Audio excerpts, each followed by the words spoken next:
एक छोटे से गांव में एक लड़का रहता था।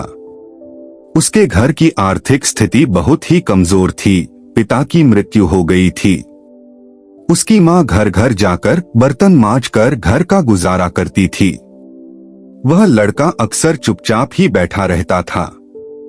एक दिन उसके टीचर ने उसे एक पत्र देते हुए कहा, तुम इसे अपनी मां को दे देना। उसकी मां उस पत्र को पढ़कर मन ही मन मुस्कुराने लगी।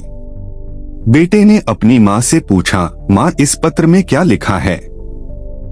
मां ने कहा, बेटा इसमें लिखा है कि आपका बेटा कक्षा में सबसे होशियार है। हमारे पास ऐसे अध्यापक नहीं हैं जो आपके बच्चे को पढ़ा सकें। इसलिए आप इसका एडमिशन किसी और स्कूल में करवा दीजिए। लड़का खुश हो गया और साथ ही साथ उसका कॉन्फिडेंस भी बढ़ गया। वह मन ही मन सोचने लगा कि उसके पास कुछ खास है। अगले ही दिन उसकी मां ने उसका एडमिशन दूसरे स्कूल में करवा दिया। उस लड़के ने मन लगाकर पढ़ाई की और एक दिन अपनी मेहनत के दम पर बड़ी सफलता हासिल की। वह लड़का कोई और नहीं, महान वैज्ञानिक अल्बर्ट आइंस्टीन थे। मां बूढ़ी हो चुकी थीं। एक दिन अचानक ही उनकी मृत्यु हो गई। तभी अचानक उन्होंने अपनी मां की अलमारी खोली और उनके सामानों को देखने लगे। उनकी नजर एक पत्र पर पड़ी।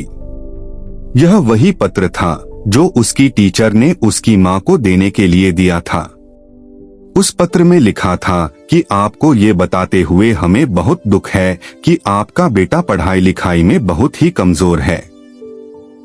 जिस तरह से इसकी उम्र बढ़ रही है उस तरह से इसकी बुद्धि का विकास नहीं हो रहा है। इसलिए हम इसे स्कूल से निकाल रहे हैं। आप इसका एडमिशन किसी दूसरे स्कूल में करवा दीजिए, नहीं तो घर में इसे पढ़ाइए। जिस प्रकार पत्र पढ़कर आइंस्टीन की मां ने अपने बेटे की सोच बदल दी, ठीक उसी प्रकार आप भी अपनी सोच बदल सकते हैं। खुद सोचिए कि वो लड़का तो वही था, फिर वो आइंस्टीन कैसे बना? सिर्फ अपनी सोच से। उन्होंने मान लिया कि वो खास है। हम अपने बारे में क्या सोचते हैं, ये हमारी जिंदगी में बहुत मायने रखता है।